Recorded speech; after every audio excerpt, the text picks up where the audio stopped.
रुकना तेरी फितरत नहीं, तू रुक के क्या दिखाएगा। रुकना तेरी फितरत नहीं, तू रुक के क्या दिखाएगा। गर तू चलता जाएगा तो जीत के दिखलाएगा, जीत के दिखलाएगा।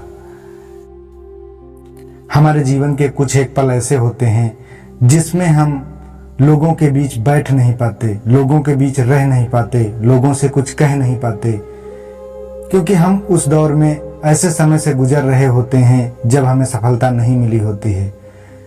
हम सफलता के रास्ते पर तो होते हैं, जिद पे भी अड़े रहते हैं, लेकिन हमें सफलता नहीं मिलती है। और ऐसे समय पे लोग हमसे पूछते हैं कि भाई क्या कर रहे हो, बेटा क्या कर रहे हो।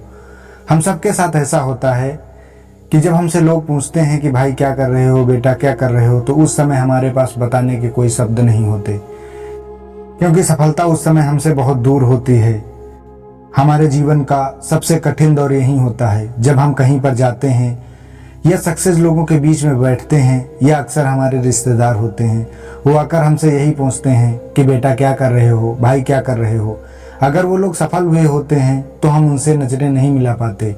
बहुत हिम्मत जुटा के तो हम ये कह पाते हैं कि अभी हम ये कर रहे हैं, अभी हम वो कर रहे हैं, लेकिन बार बार उनके यही सवाल हमारे दिलो दिमाग पर गूंजते रहते हैं। हमारा मन बहुत ही उदास होता है। ऐसे समय में हमारा मन करता है कि काश हमें कोई छोटा ही काम मिल जाए, हम किसी छोटी चीज में ही सफलता प्राप्त कर ले। यही वो समय होता है जब हम अपने लक्ष्य से या टारगेट से भटक जाते हैं। इस समय हमें अपने आप पे बहुत ज्यादा ध्यान देना होता है, क्योंकि लोगों की बातें या लोगों के ताने हमारे दिलो दिमाग पे इस कदर से छा जाते हैं कि बस उनकी बातें ही दिमाग में घूमती रहती हैं। हम अपने लक्ष्य, अपनी सफलता के बारे में सोच ही नहीं पाते। अक्सर क्या होता है, जब कोई बार बार हमसे यही पूछता है कि भाई अभी तुम इतना कुछ कर लिए हो लेकिन सफलता नहीं मिली, अभी तुम उतना कुछ कर लिए हो लेकिन सफलता नहीं मिली, इससे अच्छा है कि कोई छोटा मोटा काम ही कर लो। यही दौर में अगर हम उनकी बातों में आ जाते हैं तो बस हमसे सफलता इतनी दूर चली जाती है कि हम बाद में चाहकर भी उसके करीब नहीं आ सकते। ये समय एक ऐसा समय होता है कि जब हमें सिर्फ और सिर्फ अपने टारगेट पे ध्यान देना चाहिए, लोगों की बातों पे नहीं। लोग कहते हैं, कहते रहेंगे, जिस दिन हमें सफलता मिल जाएगी उन लोगों का मुंह भी बंद हो जाएगा। जो लोग आज हमें नकारा, बुज़दिल या आवारा कहते हैं, कल वो भी हमारे साथ ही बैठेंगे, हमारे आसपास ही बैठकर हमारी तारीफ करेंगे कि भाई बेटा कितना अच्छा है, या बेटा तू कितना अच्छा है, या भाई तू कितना अच्छा है, जो इतनी मेहनत करके ये मुकाम हासिल किया। आज हमें सफलता नहीं मिली तो वही लोग हमारे खिल्ली उड़ाते हैं, कहते हैं कि बेटा तू तो कुछ नहीं कर पाएगा।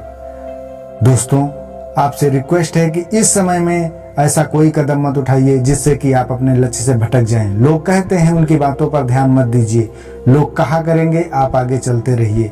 जिस प्रकार एक हाथी के चलने से कुत्ते भौंकते रहते हैं, उसी प्रकार अगर आप स्वयं को एक हाथी के समान मानकर लोगों की बातों पर ध्यान नहीं देंगे तो निश्चय ही आप अपने टारगेट को प्राप्त कर लेंगे। अगर बीच में ही आप लोगों की बातें मानकर कोई छोटा मोटा काम या कोई छोटा मोटा टारगेट सेलेक्ट कर लिए तो आप जीवन में कभी भी सफलता जो आप चाहते हैं, जो आप डिजर्व करते हैं, वो आपको नहीं मिल पाएगी। इसीलिए दोस्तों, आपसे कोई कहे कि भाई तुम्हें अभी सफलता नहीं मिली, तुम्हें ये छोड़ देना चाहिए, तुम्हें वो छोड़ देना चाहिए, उनकी बातों का बिल्कुल ध्यान मत दें। लोग कहते हैं, कितना कहेंगे, एक बार कहेंगे, 2 बार कहेंगे, 10 बार कहेंगे, 20 बार कहेंगे, लेकिन कभी न कभी उनके मुंह पर तमाचा आप मार ही देंगे। क्योंकि अगर आप अपनी मेहनत से और लगन से अपने रास्ते पर बढ़ते रहेंगे तो निश्चय ही उनके 20वें बार कहने से पहले ही आप सफलता को प्राप्त कर लेंगे। अगर आप किसी कारणवश तब भी नहीं सफलता प्राप्त कर पाते हैं तो निश्चय ही आप उनकी बातों का जवाब देने लायक जरूर बन जाएंगे। मैं मानता हूं कि सफलता इतनी जल्दी नहीं मिलती, उसके लिए कठिन त्याग की जरूरत होती है। अगर सफलता इतनी आसानी से ही मिलती होती तो हर कोई सफलता को प्राप्त कर लेता, हर कोई यूं मायूस बैठा नहीं होता। सफलता के लिए त्याग और तपस्या दोनों की आवश्यकता होती है। अगर आप त्याग दिए और तपस्या कर लिए तो सफलता आपके कदम चूमेगी। आप लोगों की बातों में ना आकर सिर्फ और सिर्फ अपने गोल पर ध्यान दें, निश्चय ही सफलता आपको मिलेगी। दोस्तों, अगर वीडियो अच्छी लगी हो तो चैनल को सब्सक्राइब करके वीडियो को ज़्यादा से ज़्यादा शेयर करें और कमेंट में बुद्धा जरूर लिखें।